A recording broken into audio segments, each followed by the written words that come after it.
Hey everyone, welcome back to my channel. It's your girl Stella Roberts and I'm here for another video.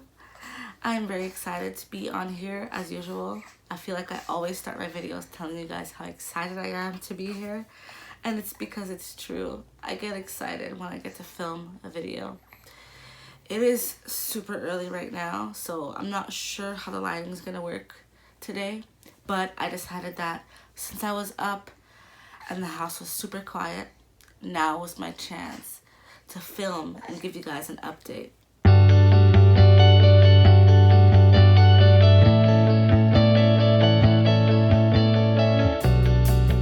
So, today I want to talk to you guys about some things that I wish I knew before I had baby number 2. And I also wanted to talk about some things regarding postpartum recovery.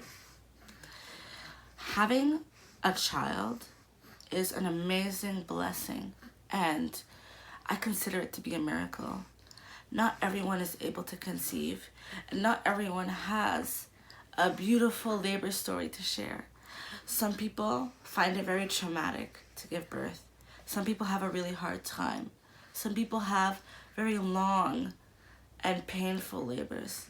And I know that with my labor stories, my labor happens very fast, and I know that, by me complaining or saying that it was extremely painful and that it hurt so bad and that it felt like forever, when in reality my labors were under 3 hours.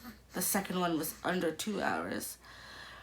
I understand that for someone who goes through a different situation can hear my story and maybe, hope for that, or maybe feel a certain type of way about it. But I just want to disclaim today that not everyone has the same birth story. Everybody is different. Every woman is different. Every pregnancy is different. And today I want to talk to you guys about how different my first pregnancy was from my second pregnancy, and kind of what I went through during the postpartum recovery process. I would hope to end this video with maybe 3 tips on how to go through postpartum more smoothly. And I'm just excited to have you guys on here today. If you're new here, welcome. Let me know that you're new in the comments. Give me a hello. I would love to hear from you. I will definitely be responding to you. And if you're coming back, if you're a regular, then that means you're friends and that means you're family. And I love you guys so much.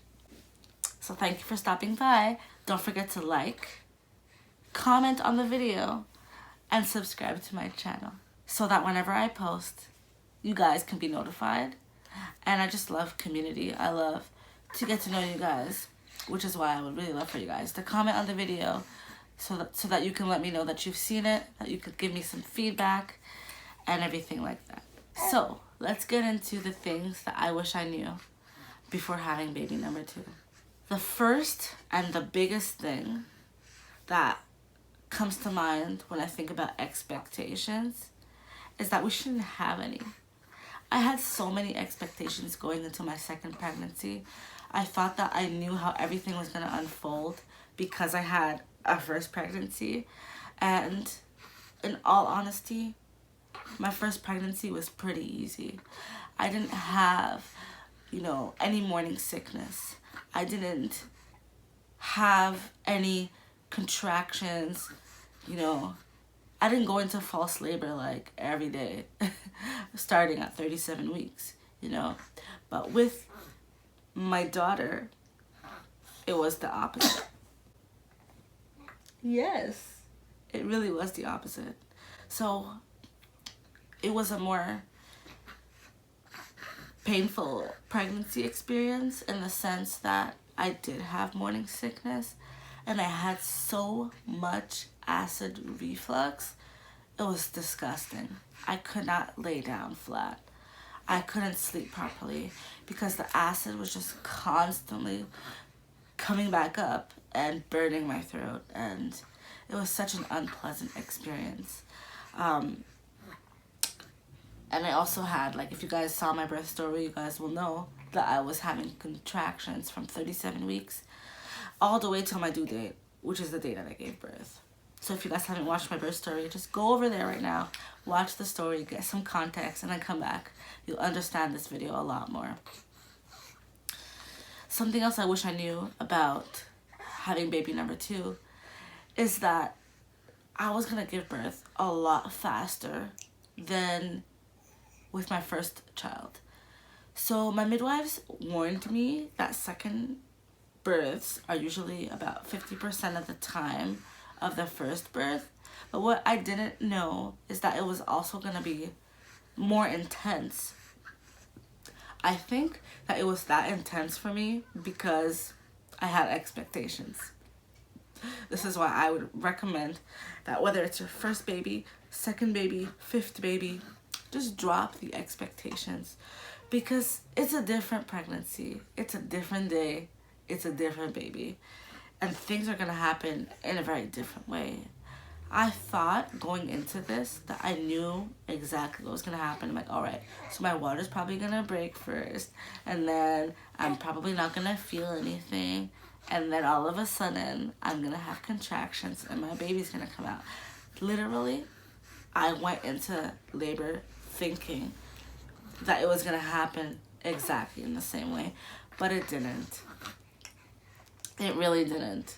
I don't want to get too much into details of the birth story because I already did a video about that, but I do want to say that if we let go of expectations and we kind of maintain that, not, I don't want to call it a fear, but an acceptance that yes, you're gonna go to labor, yes, you don't know what's gonna happen, yes, it'll probably hurt, then I feel like that is better preparation than to go into it thinking that you know how everything's gonna happen, because then when things don't happen that way, you know, you're not taken by surprise. And for me, I was really taken by surprise, and I believe that the pain was a lot worse because I was resisting it in the beginning. Anyway, something else that I really wish I knew was that postpartum does not look the same for each baby either. So, girls, honestly, my postpartum recovery with my son was so different than with my daughter. Like, clearly it was different babies.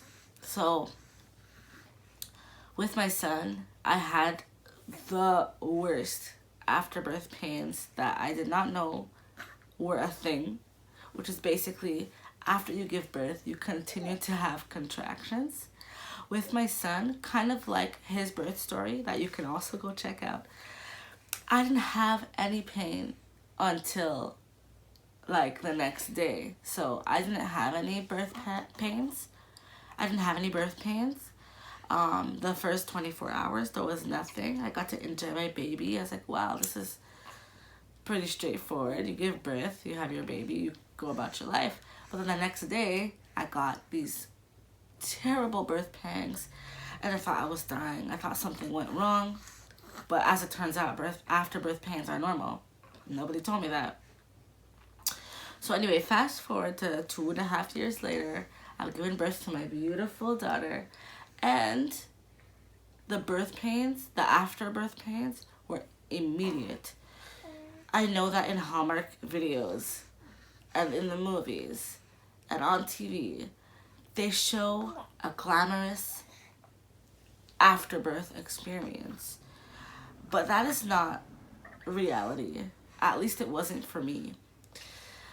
When I was still at the birthing center, I noticed that after giving birth, I was extremely cold. I was shivering. My teeth were rattling. I needed layers and layers of blankets in order to regulate my temperature. Because remember, your body is going through so many hormonal changes. Some people, like me, have difficulty regulating their body temperature. Especially since I was used to having 2 bodies, you know, 2 heartbeats and everything, keeping me extra toasty without her inside of my body.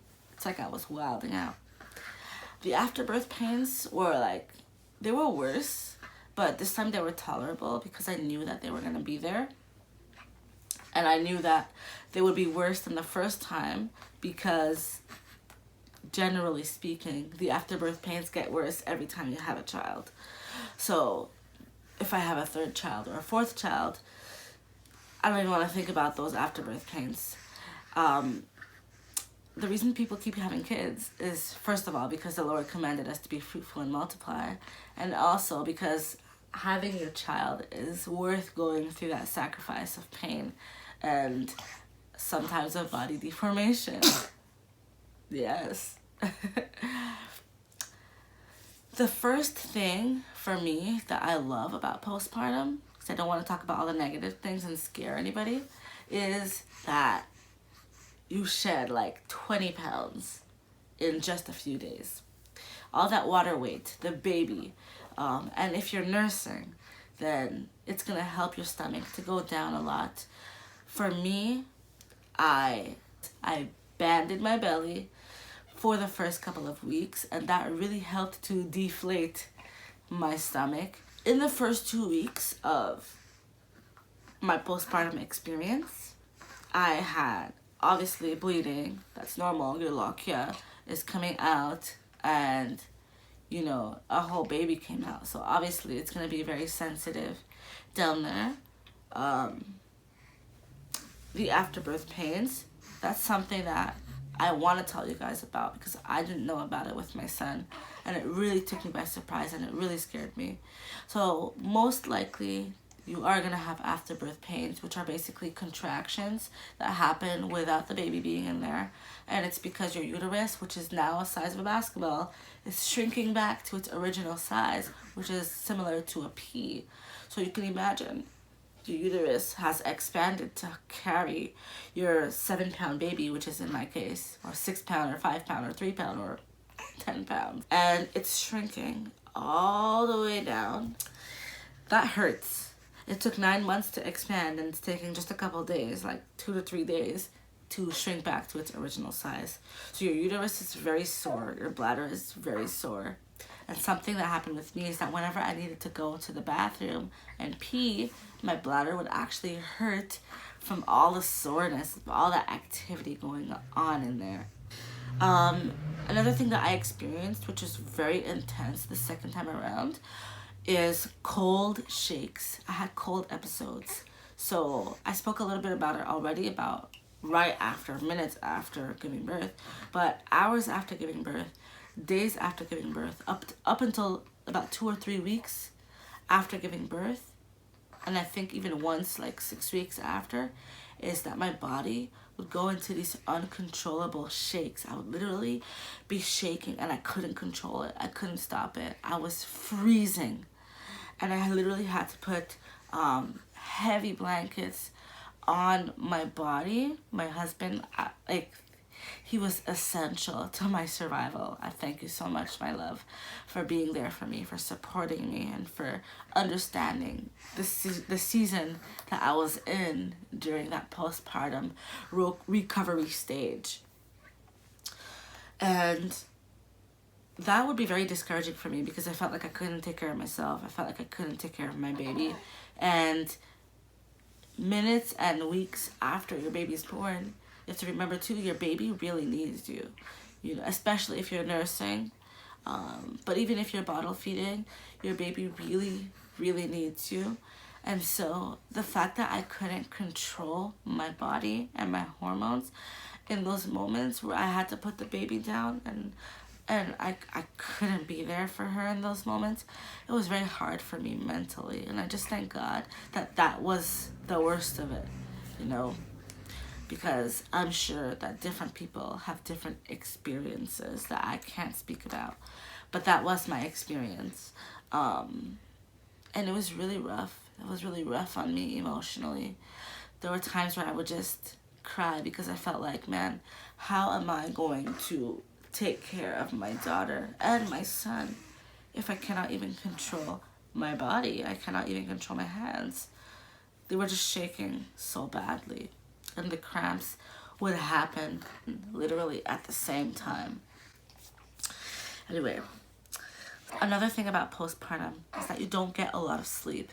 So not only is your body going into recovery and all these hormonal changes, you also don't really get to sleep a lot because your baby needs you. Your baby's stomach is very small, and so she needs to feed very frequently, or he needs frequent diaper changes, and so you're constantly awake. You know, with my son, I only got to sleep for like half an hour at a time. I was a zombie. But with my daughter, thanks to experience and wisdom, I was able to sleep for about an hour to 2 hours to 3 hours at a time, sometimes when it was a really good stretch of time. So I would definitely say that in the 4th trimester, which is postpartum, I would definitely say that it's like one big long day where the days are very long and stretched out because you literally feel every hour around that 24-hour clock.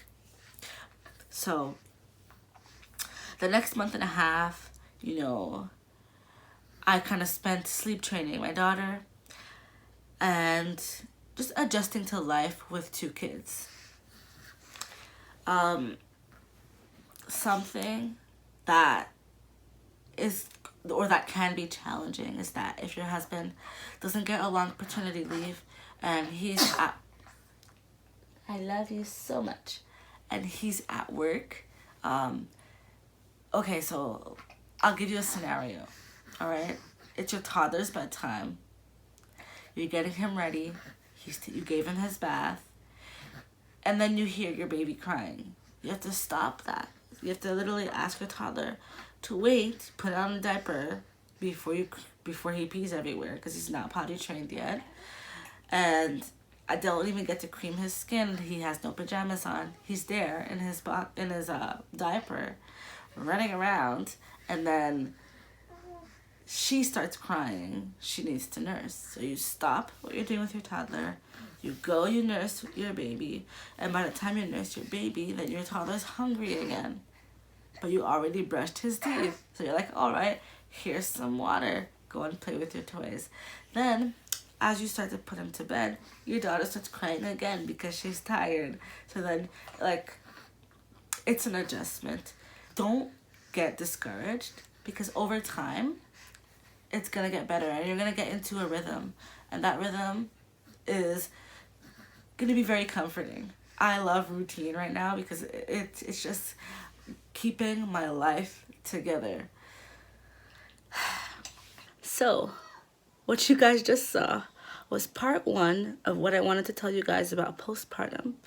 And part 2 is going to include 5 tips that I recommend you follow in order to have a smoother recovery and transition, especially if you have a toddler. It was my pleasure to speak with you guys, and I'll see you on the next video. Love you. See you very soon.